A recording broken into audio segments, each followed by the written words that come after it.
যারা সেদিন আমার কাছে আশ্রয় চেয়েছিল পৃথিবীতে, আল্লাহ তুমি আশ্রয়দাতা। যারা আমার কাছে রুজি চাইতো, যারা আমার কাছে সুস্থতা চাইতো, যারা ধৈর্য ধারণ করেছে, আল্লাহ বলবেন সেদিন তাদের সবর এবং ধৈর্যের কারণে তাদের প্রতিদান আমি তাদেরকে দেব।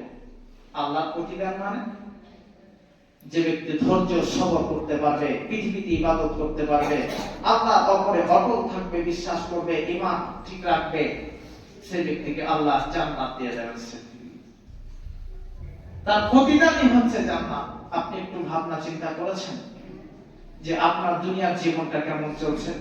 12 বছর, 14 বছর, 15 বছর, 16 বছর ছেলে হয়ে যাচ্ছে, আর আপনি কাজে পাঠাচ্ছেন বিদেশে। আপনি পাঠান, কর্মের জন্য পাঠাতে হবে, কিন্তু সালাতের দাওয়াতটা তো একটু দেবেন আপনি বাপ হিসাবে।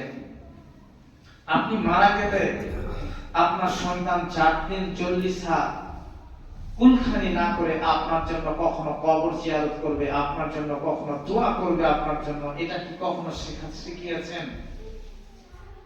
আপনার সন্তানদের যে পৃথিবীতে আমার আব্বার 5 মণ ধান ওসল হতো, 10 মণ ধান ওসল হতো, আমার বাপ 2 মণ দিত। আচ্ছা বলেন তো, আপনি মারা গেলে আপনার সন্তানটা 2 মণ দেবে না 10 মণ দেবে? বলেন তো।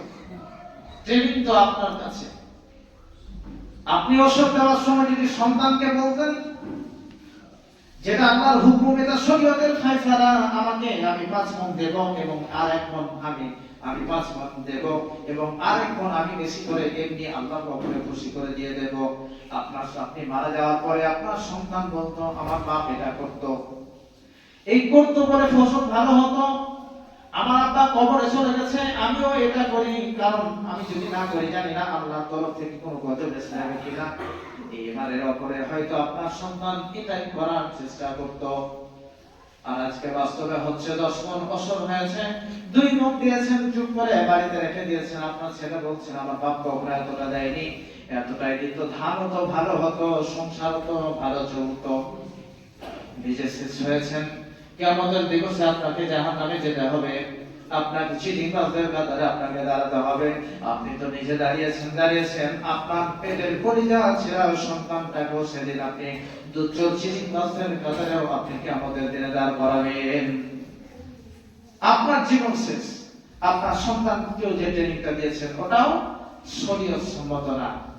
আপনি কেমন করে আশা করেন যে আপনি মারা যাওয়ার পরে আপনার ওই সন্তান আপনার কবরে দোয়া করবে, ওই সন্তান আপনার নামে কোন মসজিদে 5,000 ইট দেবে, 50,000 টাকা দেবে? কেমন করে আপনি আশা করলেন?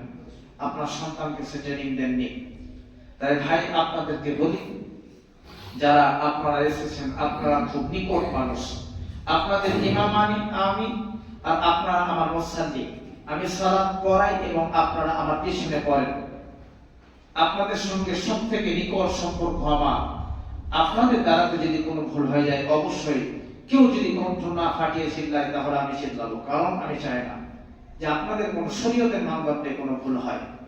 আপনারা যদি কাউরে ওষুধ দিতে এখনো পর্যন্ত সঠিক হিসাব করে দেননি, আপনি দিয়ে দেন অতি তাড়াতাড়ি। ওটা ফকিরের খাবার, ওটা আপনার প্যাটার না। ওটা মিসকিনের খাবার, ওটা আপনার স্ত্রী খেতে পারে না। ওটা গরিব দুঃখীদের খাবার, ওটা আপনি খেতে পারবেন না। ওটা আপনার নয়, যেটা আপনার নয় সেটা আপনি ছেড়ে দেন। দেখেন আল্লাহ খুশি হয়ে আপনাকে আরো বেশি দেবে। পরিশেষে মহান আল্লাহ রাব্বুল আলামিনের কাছে দোয়া করি, আল্লাহ তুমি আমাদেরকে যেন সঠিকভাবে শরীয়তের হুকুম আহকাম যেন আমরা পালন করতে পারি, সেই তৌফিক তুমি আমাদেরকে দান করো। আল্লাহ সারা পৃথিবীর মুসলমান নরনারী যারা কোর্ট কাছারি মামলা মোকদ্দমায় যারা জড়িয়ে আছেন, আল্লাহ তুমি তাদেরকে সুবিচারের ব্যবস্থা করে দাও।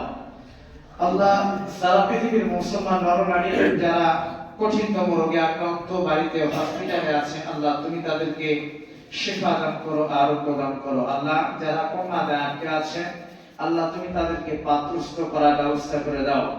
আল্লাহ যারা আমরা পৃথিবীতে বেঁচে আছি, যারা কবরবাসী হয়ে গেছে, আল্লাহ তুমি উভয়কে ক্ষমা করে দাও। আমিন, আল্লাহুম্মা আমিন।